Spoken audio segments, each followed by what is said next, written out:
वेदांत दर्शन वो दर्शन है जो आपको आपकी तरफ मोड़ता है।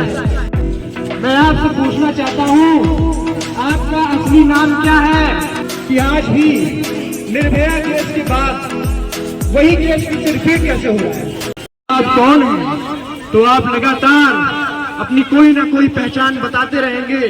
कोई ब्राह्मण है, कोई क्षत्रिय है, कोई शूद्र है, कोई हिंदू है, कोई मुसलमान है, कोई किसी देश का नागरिक है, कोई किसी देश का नागरिक है, कोई किसी दल का समर्थक है, कोई दूसरे दल का समर्थक है। लेकिन मैं आपसे पूछना चाहता हूं, आपका असली नाम क्या है?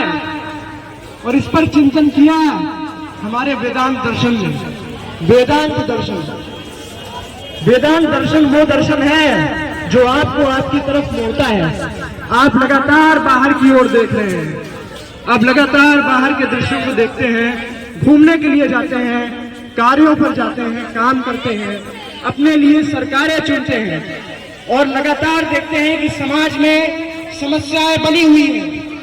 लेकिन क्या हमने कभी गहराई से जानना चाहा कि आज भी निर्भया केस के बाद वही केस फिर से रिपीट कैसे हो रहा है? वही बाल बलात्कार लगातार हमारे संवैधानिक देश में क्यों है? कौन?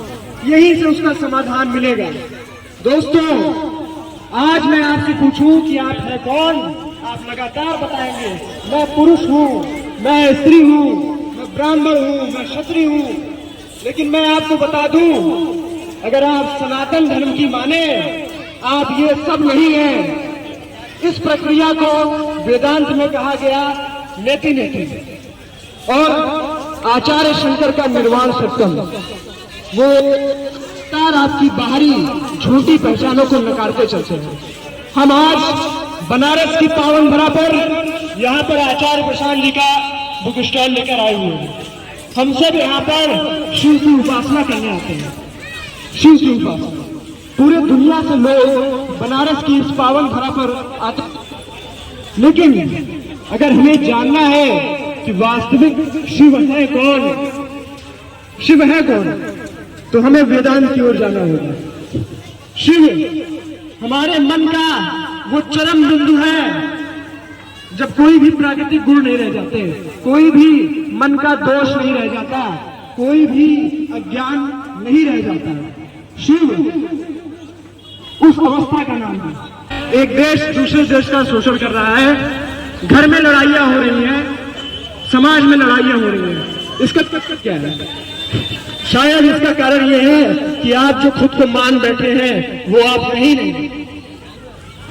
अगर हम देखें कि कोई भी जातिगत भेदभाव क्यों हुआ, उसका कारण क्या था?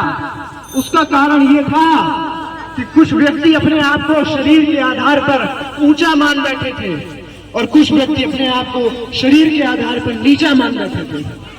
हम जो शरीर के आधार पर खुद की पहचान बनाते हैं वो अपने आप में मिथ्या है, झूठ है, अगर हम सनातन धर्म की माने। एक बार सोच कर देखिए, हम जो अपनी पहचान ढूंढते आए हैं समाज में, वो पहचान ये झूठ है। आप अपने आप को जो मानते हैं वो आपकी पहचान ये झूठ है। मैं ये आपको कहना चाहता हूँ।